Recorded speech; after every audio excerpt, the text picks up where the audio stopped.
Hi செல்லக்குட்டி. இன்றைக்கி நம்மளில் பலருக்கு நம்ம நல்லா இருக்கணுங்கிறது தான் ஒரு எண்ணமாக இருக்கும். நல்லா இருக்கணும், நான் நல்லா பணம் வச்சுருக்கணும், ஆரோக்கியமாக இருக்கணும், நல்ல வேலையில் இருக்கணும்னு சொல்லிட்டு. ஆனால் அது நடக்குதா? இல்லை. அதுக்கு காரணம் என்ன தெரியுங்களா? நமக்குள்ளே இருக்கிற நெகட்டிவ் எனர்ஜி.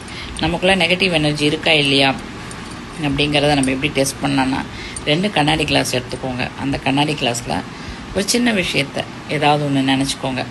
இந்த விஷயம் எனக்கு நடக்கும் அப்படின்னு சொல்லிட்டு ஒரு கண்ணாடி கிளாஸில் அந்த விஷயத்தை நினச்சிட்டு தண்ணி ஊற்றி வச்சுருங்க.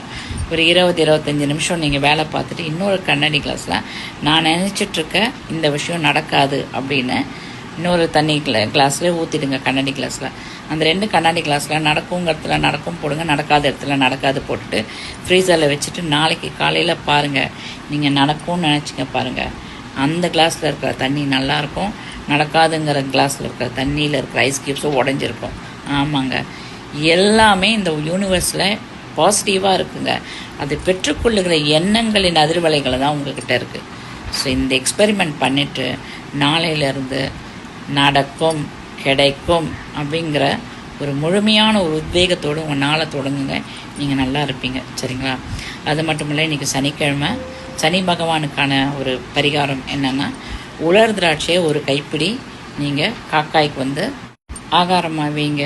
உலர் திராட்சையை காக்காய்க்கு ஆகாரமாக வைங்க. இன்றைக்கி கூடுமானவரை உடல் ஊனமுற்றவங்க இருக்காங்க பார்த்தீங்களா, அவங்களுக்கு உங்களால் முடிஞ்ச தான தர்மத்தை பண்ணுங்கள். நல்லா இருப்பீங்க செல்லக்குட்டீஸ்.